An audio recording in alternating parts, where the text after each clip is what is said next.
Après la double ascension du Ventoux, place au sprint et aux bordures? Anecdotes, profils et favoris, découvrez tout ce qu'il vous faut savoir sur l'étape 12 du Tour de France entre Saint-Paul-Trois-Châteaux et Nîmes.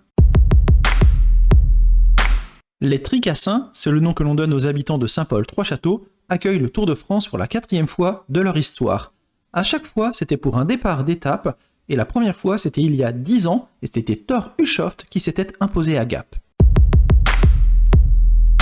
Nîmes, la préfecture du Gard, qui accueille le Tour de France pour la 19e fois de son histoire. Les arrivées à Nîmes sont généralement jugées au sprint, mais il y aurait beaucoup de choses à dire sur les arrivées à Nîmes, on va d'ailleurs en parler tout de suite dans les anecdotes. On débute avec une anecdote ancienne, il faut remonter en 1904 pour la 2e édition du Tour de France, où le passage des coureurs à Nîmes avait été particulièrement agité. En effet, après la disqualification de Ferdinand Payan, le favori local, eh bien les supporters nîmois ont accueilli le peloton à coups de pierres. Ils balançaient des pierres sur les coureurs.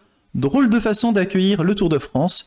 Autre anecdote à porter à votre attention, elle concerne l'un des coureurs actuels du Tour de France, Mark Cavendish. Cavendish qui en 2008 avait signé sa 4e victoire d'étape sur le Tour de France à Nîmes. Il a la possibilité de renouveler l'opération cette année, lui qui compte déjà 3 victoires d'étape. Alors égalera-t-il les 34 victoires d'étape d'Eddy Merckx, lui qui en compte 33? On en parlera un peu plus tard dans les favoris. Avant les favoris, le profil, et pas mal de choses à dire sur cette étape qui semble plutôt simple, plutôt plate. C'est tout d'abord, il y a un sprint intermédiaire qui est situé à moins de 27 km de la ligne d'arrivée. Ça peut avoir son importance.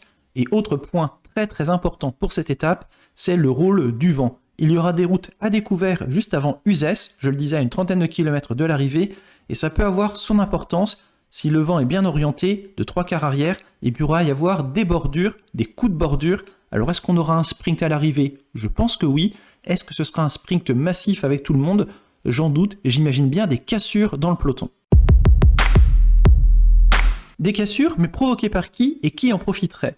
Eh bien pour moi, il y a un homme qui est l'ultra favori de cette course, il s'agit du coureur de la Deceuninck, Mark Cavendish. En effet, redoutable sprinter, et il fait partie d'une équipe qui maîtrise à la perfection l'art de la bordure, 2 raisons qui me font penser qu'il peut largement dominer le sprint. Après, si ce n'est pas Cavendish qui s'impose, eh bien pourquoi pas un coureur belge, les Belges qui sont plutôt à l'aise dans les bordures, pourquoi pas un Van Aert ou un Philipsen, ou pourquoi pas Cocorico, un Nasser Boigny qui a beaucoup tourné autour depuis le début du tour et qui pourrait peut-être signer sa première victoire. Et pour vous, quel sera le scénario de cette étape? Bordure ou pas? Qui va s'imposer?